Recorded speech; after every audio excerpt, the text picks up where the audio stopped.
జగన్మోహన్ రెడ్డి గారికి గ్రామాల్లో గ్రామీణ ప్రాంతాల్లో ఒక సామెత ఉంది అధ్యక్ష, పచ్చ కామెర్ల వ్యాధి ఉండేవాడికి లోకం అంతా పచ్చగా కనబడుతుంది. జగన్మోహన్ రెడ్డి గారికి ఉండే అలవాటు 10వ తరగతి ప్రశ్నపత్రాన్నే లీక్ చేసినటువంటి గొప్ప వ్యక్తి మన గొడ్డల పార్టీ అధ్యక్షుడు. అతనికి ఉండే అలవాట్లన్నీ అందరికీ ఉన్నాయని భావిస్తూ ఉంటాడు అధ్యక్ష, ఊహల్లో ఉంటాడు. దానికి నిదర్శనం ఈరోజు డిఎస్సి మెగా డిఎస్సి పైన ఆరోపణలు అధ్యక్ష. జగన్మోహన్ రెడ్డి గారు ఎప్పుడు కూడా ప్రజల్ని పక్కదో పట్టించాలనేటటువంటి లక్ష్యంతో ఇప్పుడున్నటువంటి తరానికి జగన్మోహన్ రెడ్డి గారు అంటే ఎవరు, అతను గతంలో చేసినటువంటి ఇటువంటి నీచమైనటువంటి పనులేంటి, లేదా ఆయన కుటుంబ చరిత్ర ఏంటి, వారి కుటుంబానికి ఉన్నటువంటి ఫ్యాక్షన్ చరిత్ర ఏంటి, లేకపోతే గత 5 ఏళ్ళలో తన పాలనలో వైఫల్యాలు ఏంటి, ఇవన్నీ కూడా నేటి తరానికి తెలియకుండా ఉండడం కోసం అవన్నీ కూడా ప్రజల్ని ఒక దగా చేయడం కోసం ఆయన మెగా డిఎస్సి పైన ఎటువంటి ఆధారాలు లేనటువంటి ప్రచారాలు, ఎన్నో డ్రామాలు. బహుశా జగన్మోహన్ రెడ్డి గారికి ఈ దొంగ డ్రామాలు ఆడే దాంట్లో ఆస్కార్ అవార్డు ఇవ్వచ్చు అధ్యక్ష. ఆయన ఇది ఎలిజిబుల్ ఫర్ దట్ అధ్యక్ష. మనం ఒకసారి చూస్తే అధ్యక్ష, ఈరోజు కూటమి ప్రభుత్వం అధికారంలోకి వచ్చిన నాటి నుంచి పెద్దపేట పారదర్శకతకు పెద్దపేట వేస్తుందనడంలో ఎటువంటి సందేహం లేదు. ఫర్ ఎగ్జాంపుల్ అధ్యక్ష, జగన్మోహన్ రెడ్డి గారి ప్రభుత్వం 2019 నుంచి 24 వరకు అధ్యక్ష ప్రభుత్వ జీవోలు కూడా పబ్లిక్ డొమైన్లో ఉంచనటువంటి జగన్మోహన్ రెడ్డి ఈరోజు పబ్లిక్ డొమైన్లో డిఎస్సి ప్రారంభం నుంచి ఎండింగ్ వరకు, అంటే నోటిఫికేషన్ దగ్గర నుంచి రిక్రూట్మెంట్ వరకు ఎంతో పారదర్శకంగా పబ్లిక్ డొమైన్లో వెబ్సైట్లో ఉంచినటువంటి ఒక క్రెడిబిలిటీ ఉన్నటువంటి ప్రభుత్వం ఈనాడు కూటమి ప్రభుత్వం అధ్యక్ష. బట్ జగన్మోహన్ రెడ్డి గారు తన ప్రభుత్వంలో జీవోలు కూడా, ఏ ఒక్క జీవోను కూడా పబ్లిక్ డొమైన్లో వెబ్సైట్లో పెట్టలేనటువంటి అశక్తుడు అధ్యక్ష. జగన్మోహన్ రెడ్డి గారు ఈరోజు మాట్లాడుతూ ఉన్నాడు వెబ్సైట్ల కోసం, లేకపోతే ఆయన దగ్గర ఉన్నటువంటి వంద్యమాగదులు మాట్లాడుతూ ఉన్నారు అధ్యక్ష. ఈరోజు మనం ఒకసారి చూస్తా అధ్యక్ష, నేను జగన్మోహన్ రెడ్డి గారికి ఈ సభ ద్వారా స్ట్రైట్గా అడుగుతా ఉన్నాను అధ్యక్ష, జగన్మోహన్ రెడ్డి గారికి ఎవరిచ్చారు అధ్యక్ష అధికారం? రాత్రి మగళ్ళు కష్టపడి చదివింది విద్యార్థులు, నిరుద్యోగులు, వాళ్ళ తల్లిదండ్రులు వారి చదువుల కోసం ఎన్నో వేల రూపాయలు ఖర్చు పెట్టి చదివించారు అధ్యక్ష. వాళ్ళ తాలూకా ఆత్మ గౌరవాన్ని, ఆత్మాభిమానాన్ని, వాళ్ళ శ్రమని అవమానపరిచే విధంగా మాట్లాడే అధికారం జగన్మోహన్ రెడ్డి గారికి ఎవరిచ్చారు అధ్యక్ష? ఏ రోజైనా నువ్వు పరీక్షలు రాశావా జగన్మోహన్ రెడ్డి గారు? ఏ రోజైనా ఒక పరీక్ష రాయడానికి ప్రిపేర్ అయ్యావా? దాని కష్టమేంటో, దాని వెనకున్నటువంటి బాధలు ఏమిటో, ఒక సామాన్యమైన కుటుంబాలు, ఒక మధ్యతరగతి కుటుంబాలు, ఒక పేద కుటుంబాలు వాటిని చదివించాలంటే వాటికి అయ్యేటటువంటి ఖర్చు ఏ రకంగా వాళ్ళు కష్టపడి సంపాదిస్తారో ఏనాడైనా నీకు తెలుసా అధ్యక్ష? ఈ సభ ద్వారా జగన్మోహన్ రెడ్డి గారు ప్రశ్నిస్తూ ఉన్నారు అధ్యక్ష. ఈరోజు ఆయన చాలా మాట్లాడుతూ ఉన్నాడు అధ్యక్ష. డిఎస్సిలో స్పోర్ట్స్ కోటాలో చాలా అవినీతి జరిగాయి. అసలు స్పోర్ట్స్ కోటా నోటిఫికేషన్ ఎవరు ఇచ్చారు అధ్యక్ష? డిస్ట్రిక్ట్ ఈరోజు స్పోర్ట్స్ అథారిటీ శాప్ వాళ్ళు ఇచ్చారు అధ్యక్ష నోటిఫికేషన్లో ఇచ్చినటువంటి పోస్టుల సంఖ్య అధ్యక్ష 421 అధ్యక్ష. 421 అయితే ఎప్పటి వరకు రిక్రూట్ అయినటువంటిది 382 మంది అధ్యక్ష. జగన్మోహన్ రెడ్డి అండ్ కో మాట్లాడుతూ ఉన్నారు అధ్యక్ష, వాళ్ళు ఎటువంటి పరీక్షలు రాయలేదు. ఎవరు చెప్పాడు అధ్యక్ష పరీక్షలు రాయలేదని? వాళ్ళందరూ టెట్ పరీక్ష రాశారు అధ్యక్ష. టెట్ ఎగ్జామ్లో క్వాలిఫై అయ్యారు అధ్యక్ష. 382 మందిలో 336 మంది టెట్ ఎగ్జామ్స్ రాశారు. వాళ్ళందరూ కూడా డిఫరెంట్ సబ్జెక్ట్స్కి టీచర్స్గా సెలెక్ట్ అయ్యారు అధ్యక్ష. టెట్ ఎగ్జామ్ పాస్ అయ్యారు అధ్యక్ష. వాళ్ళందరూ టెట్ ఎగ్జామ్ కూడా అవసరం లేని వాళ్ళు కేవలం పీడీలు, physical directors and physical education టీచర్స్కి మాత్రమే టెస్ట్ కానీ ఎంట్రన్స్ ఎగ్జామినేషన్ కానీ అవసరం లేదు అధ్యక్ష. ఎందుకు పెట్టలేదని ప్రశ్నిస్తా ఉన్నారు అధ్యక్ష. అసలు గతంలో ఎప్పుడు పెట్టారని నేను అడుగుతా ఉన్నాను అధ్యక్ష. జగన్మోహన్ రెడ్డి గారు స్ట్రైట్ గా అడుగుతా ఉన్నాను, గతంలో ఎప్పుడు పెట్టారు? వాళ్ళకి ఓన్లీ మెరిటోరియస్. అందుకనే హారిజాంటల్ రిజర్వేషన్ అని ఎందుకు వచ్చింది అధ్యక్ష? హారిజాంటల్ రిజర్వేషన్ పెట్టాలనే ఆలోచన, తీర్పులు, కోర్టు తీర్పులు ఎందుకు వచ్చాయి అధ్యక్ష? ఎవరైతే ఉమెన్ కానీ, ఎక్స్ సర్వీస్ మెన్ కానీ, అలాగే ఎక్స్ట్రాడినరీ స్పోర్ట్స్ పర్సన్స్ కానీ వాళ్ళు డిఫీట్ అవ్వకూడదనే ఆలోచన విధానంతోనే ఆనాడు ఈ జీవో నెంబర్ 77 అధ్యక్ష, 2 ఆగస్టు 2023 అధ్యక్ష. అంటే 2023కి ఏ ప్రభుత్వం ఉంది అధ్యక్ష? ఆ రోజు ఉన్నటువంటి ప్రభుత్వం అప్పటికిచ్చినటువంటి కోర్టు తీర్పులుగా అనుసరించి హారిజాంటల్ రిజర్వేషన్ అమలు చేయాలి వర్టికల్ రిజర్వేషన్తో పాటుగా అని చెప్పి చాలా స్పష్టంగా కోర్టులు ఇచ్చిన తీర్పులను అనుసరించి ఆ రోజు తీసుకొచ్చారు అధ్యక్ష. ఈరోజు మనం ఒకసారి చూస్తాం అధ్యక్ష, అందులో చాలా క్లియర్గా ఇచ్చారు అధ్యక్ష. ఫిజికల్లీ బెంచ్ మార్క్ డిజబిలిటీస్కి ఇవ్వాలి, ఎక్స్ సర్వీస్ మెన్కి ఇవ్వాలి, మెరిటోరియస్ స్పోర్ట్స్ పర్సన్కి ఇవ్వాలి, వాళ్ళ కోటాని డిఫీట్ కాకూడదు అనేది దాని రూల్ అధ్యక్ష.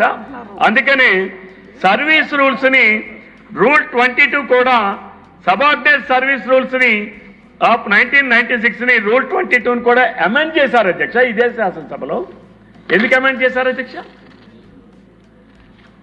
హైకోర్టు అండ్ సుప్రీంకోర్టు తీర్పులు ఇచ్చాయి కాబట్టి అమెండ్ చేశారు అధ్యక్ష. According to the amendment rule of vertical reservation తో పాటుగా, రూల్ ఆఫ్ రిజర్వేషన్ తో పాటుగా హారిజాంటల్ రిజర్వేషన్ కూడా అమలు చేయాలని చాలా స్పష్టంగా తీర్పిచ్చి హారిజాంటల్ రిజర్వేషన్ అమలు చేశారు అధ్యక్ష.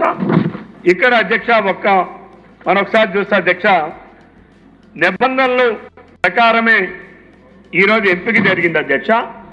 ఈ డిఎస్సిలో అధ్యక్ష 46 మందికి మాత్రమే డైరెక్ట్ రిక్రూట్మెంట్ చేశారు అధ్యక్ష, వితౌట్ ఎగ్జామినేషన్. టెట్ ఎగ్జామ్ కానీ డిఎస్సి ఎగ్జామినేషన్ కానీ లేనప్పుడు రిక్రూట్ అయిన వాళ్ళు 46 మంది అధ్యక్ష. అందులో 44 మంది ఫిజికల్ డైరెక్టర్స్, 2 మంది పీఈటీలు. ఈరోజు నేను రాష్ట్ర సాఫ్ట్ బాల్కి అధ్యక్షుడిగా ఉన్నాను అధ్యక్ష. జగన్మోహన్ రెడ్డి గారు అనుకో చాలాసార్లు ఆరోపణలు చేస్తున్నాడు అధ్యక్ష. ఈ సభ ద్వారా నేను ఛాలెంజ్ చేస్తున్నాను అధ్యక్ష, జగన్మోహన్ రెడ్డి గారికి నేను సర్టిఫై చేసినటువంటి అన్ని సర్టిఫికెట్స్ కూడా నేషనల్ అండ్ ఇంటర్నేషనల్ ఈవెంట్స్ కి ఫెడరేషన్స్ ఒక్కటే నిర్ణయించవు అధ్యక్ష. రాష్ట్ర ప్రభుత్వాలు, కేంద్ర ప్రభుత్వాలు ఆధ్వర్యంలోనే నేషనల్ అండ్ ఇంటర్నేషనల్ గేమ్స్ అనేవి కండక్ట్ చేయబడతాయి అధ్యక్ష. జగన్మోహన్ రెడ్డి అనేటటువంటి వ్యక్తికి ఈ మాత్రం అవగాహన కూడా లేకుండా మాట్లాడుతూ ఉన్నాడు అధ్యక్ష. ఈరోజు సాఫ్ట్ బాల్ ఎగ్జాంపుల్ తీసుకుంటే 28 మందికి నేను డిఎస్సిలో సెలెక్ట్ అయ్యారు అధ్యక్ష. అందులో 5 మాత్రమే డైరెక్ట్ రిక్రూట్మెంట్ అయ్యారు అధ్యక్ష. మిగిలిన 22 కూడా సబ్జెక్ట్స్ లో టెట్ పాస్ అయ్యే అధ్యక్ష, వాళ్ళందరూ ఎంపికయ్యారు అధ్యక్ష. ఈరోజు ఇందులో చూస్తే అధ్యక్ష, జగన్మోహన్ రెడ్డి గారు ముఖ్యమంత్రిగా ఉన్నప్పుడు ఇంటర్నేషనల్లీ బ్రాంజ్ మెడల్ తీసుకొచ్చారని, కెనడాలో జరిగినటువంటి ఇంటర్నేషనల్ దాంట్లో బ్రాంజ్ మెడల్ తీసుకొచ్చారని 8 మందికి 3 లక్షల రూపాయలు చొప్పున క్యాష్ ఇంటెన్సివ్ కూడా ఇచ్చారు అధ్యక్ష, ఇన్సెంటివ్ ఇచ్చారు అధ్యక్ష. వాళ్ళకే ఈరోజు ఉద్యోగాలు వచ్చాయి అధ్యక్ష. నేను అడుగుతూ ఉన్నాను, మేము ఇచ్చింది ఫేక్ సర్టిఫికెట్లు అంటే ఆ రోజు మీరు ఇచ్చినటువంటి క్యాష్ ఇన్సెంటివ్ కూడా ఫేకేనా? నీ ప్రభుత్వం కూడా ఒక ఫేకేనా? ముందు జగన్మోహన్ రెడ్డి గారు దీనికి ఆన్సర్ చేయాలని ఈ సభ ద్వారా నేను డిమాండ్ చేస్తా ఉన్నాను అధ్యక్ష. ఈరోజు అంతేకాదు అధ్యక్ష, స్పోర్ట్స్ పర్సన్ కి ఎటువంటి ఎగ్జామినేషన్స్ కూడా అవసరం లేకుండానే వాళ్ళ మెరిటోరియస్ ఆధారంగా ఇవ్వచ్చు అనేటటువంటిది మనం ఉన్నటువంటి ఎగ్జిస్టింగ్ నిబంధనలు అధ్యక్ష. జగన్మోహన్ రెడ్డి గారి లాగా నిన్న సచివాలయాల్లో ఉద్యోగాలు తీసేటప్పుడు అధ్యక్ష, ఈవెన్ స్కూల్ గేమ్స్ ఆడే వాళ్ళకి కూడా నిన్న స్కూల్ గేమ్స్ లో పార్టిసిపేట్ చేసిన వాళ్ళకు కూడా నిన్న సచివాలయ ఉద్యోగాల్లో ఇచ్చారు అధ్యక్ష. కానీ ఈరోజు డిఎస్సిలో ఓన్లీ నేషనల్ అండ్ ఇంటర్నేషనల్ అంతర్జాతీయ జాతీయ స్థాయిలో ఆడినటువంటి మెరిటోరియస్ స్పోర్ట్స్ పర్సన్స్ గా మాత్రమే ఇవ్వాలని చెప్పి జీవో తీసుకొచ్చారు అధ్యక్ష ఈ ప్రభుత్వం. అంటే ఎంతో పారదర్శకంగా ప్రభుత్వం ఈరోజు డిఎస్సి సెలక్షన్లు స్పోర్ట్స్ కోటాలో చేస్తే దానిపైన బురదల్లేటటువంటి కార్యక్రమాన్ని చేపడతా ఉన్నారు. దీనిని ఈ సభ ద్వారా నేను తీవ్రంగా ఖండిస్తూ జగన్మోహన్ రెడ్డి గారికి ఒకటే ప్రశ్నిస్తూ ఉన్నాను. ఈ సెలక్షన్స్ అన్ని కూడా బిఫోర్ 2024 అధ్యక్ష, ఇవన్నీ కూడా అధ్యక్ష మీకు కావాలంటే ఈ సభలో మీ ద్వారా ప్రభుత్వానికి కూడా ప్రజెంట్ చేస్తాను అధ్యక్ష. ఇవన్నీ కూడా 2019 నుంచి 2024, 2012, 2017, 2012 అంటే అప్పుడు కాంగ్రెస్ ప్రభుత్వం అధ్యక్ష, 2006-8 అధ్యక్ష కాంగ్రెస్ ప్రభుత్వం అధ్యక్ష, 2019 నుంచి 24 వైఎస్ఆర్సీపీ ప్రభుత్వం అధ్యక్ష. ఆ కాలంలో జరిగినటువంటి నేషనల్ అండ్ ఇంటర్నేషనల్ జాతీయ అంతర్జాతీయ స్థాయిలో మెరిటోరియస్ గా ఎవరైతే స్పోర్ట్స్ పర్సన్స్ ఉన్నారో వాళ్ళకే ఈరోజు ఈ సెలక్షన్స్ వచ్చాయి అధ్యక్ష, ఈ 46 మంది కూడా. కాబట్టి ఈ సభ ద్వారా ఈరోజు గౌరవ మంత్రి గారు చాలా కూలంకషంగా చెప్పారు అధ్యక్ష. స్టార్టింగ్ నుంచి ఎండింగ్ పాయింట్ వరకు ఏ రకమైనటువంటి చర్యలు తీసుకున్నారు. అందుకనే కోర్టులో ఇన్ని 100 కేసులు వేసినా ఒక్కటి కూడా నిరూపణ కాలేదు అధ్యక్ష. బెస్ట్ ఎగ్జాంపుల్ ఒక్కసారి మీ దృష్టికి తీసుకొస్తున్నాను అధ్యక్ష. ఒక్క నిమిషం అధ్యక్ష. లాస్ట్ ఐఆర్టీల అధ్యక్ష, ఆ రోజు తెలుగుదేశం ప్రభుత్వ అధికారంలో ఉన్నప్పుడు అధ్యక్ష 2019లో ఒక నోటిఫికేషన్ ఇచ్చాం అధ్యక్ష. ఆ నోటిఫికేషన్ అధ్యక్ష ఎవరైతే ఇన్ సర్వీస్డ్ పర్సన్స్ ఉంటారో వాళ్ళకి మాత్రమే 5% వెయిటేజ్ ఇవ్వాలని నోటిఫికేషన్ ఇచ్చాం అధ్యక్ష. తర్వాత ఎన్నికలు వచ్చాయి అధ్యక్ష. వైఎస్ఆర్సీపీ ప్రభుత్వం జగన్మోహన్ రెడ్డి గారి నాయకత్వంలో అధికారంలోకి వచ్చారు అధ్యక్ష. వాళ్ళ వ్యక్తులకి ఇవ్వాలని అవినీతి చేసింది జగన్మోహన్ రెడ్డి గారు. నేను ఆధారాలతో సహా ఈరోజు ఈ సభలో చెప్తా ఉన్నాను, సభ ద్వారా ఈ రాష్ట్ర ప్రధానికాన్ని తెలియజెప్తా ఉన్నాను. ఐఈఆర్టీ స్పెషల్ డిఎస్సి నోటిఫికేషన్ లో రిక్రూట్మెంట్స్ 2019లో వాళ్ళు చేస్తారు అధ్యక్ష. అందులో నిబంధనలు మార్చారు అధ్యక్ష. నోటిఫికేషన్ లో ఇచ్చినది ఎవరైతే ఇన్ సర్వీస్డ్ పర్సన్స్ ఉంటారో 5% వారికి వెయిటేజ్ ఇవ్వాలని నోటిఫికేషన్ లో ఇచ్చి తర్వాత వాళ్ళొక సర్కులర్ ఇచ్చారు అధ్యక్ష. అవుట్ ఆఫ్ ది పర్సన్స్ కూడా ఎక్స్టెండ్ చేస్తున్నాం. అంటే ఇన్ సర్వీస్ పర్సన్స్ కాకుండా ఉద్యోగం వదిలేసి వేరియస్ డిపార్ట్మెంట్లోనూ లేకపోతే ఉద్యోగం చేయకుండానో లేకపోతే ప్రైవేట్ గా వ్యాపారం చేసుకునే వాళ్ళకు కూడా ఆ స్పెషల్ డిఎస్సిలో ఉద్యోగాలు అమ్ముకున్నటువంటి నీచమైన చరిత్ర జగన్మోహన్ రెడ్డి గారిది.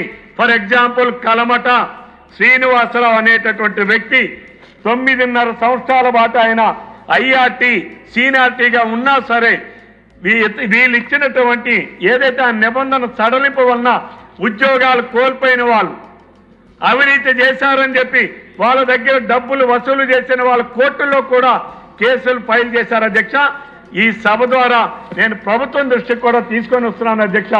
స్పెషల్ డిఎస్సి 2019 రిక్రూట్మెంట్ లో జరిగిన అవకతవకల పైన ఒకసారి కానీ దృష్టి పెడితే జగన్మోహన్ రెడ్డి గారి బండారం బట్టబయలవుతుందని చెప్పి ఈ సందర్భంగా ఈ సభ ద్వారా ప్రభుత్వం దృష్టికి తీసుకొని వస్తూ మరి గౌరవ మంత్రి గారు తీసుకున్నటువంటి అన్ని చర్యలు, ఈ ప్రభుత్వం మా గౌరవ ముఖ్యమంత్రి గారి నాయకత్వంలో తీసుకున్నటువంటి అన్ని చర్యలు రాబోయే 3 సంవత్సరాలు కూడా డిఎస్సి నేను చేసి అమలు చేస్తానని ఎంతో ధైర్యంగా చెప్పినటువంటి మా మంత్రి గారికి నేను మనస్ఫూర్తిగా అభినందిస్తూ, నిరుద్యోగులారా ఈరోజు అసత్య మాటలు అబద్ధాలు నమ్మకండి.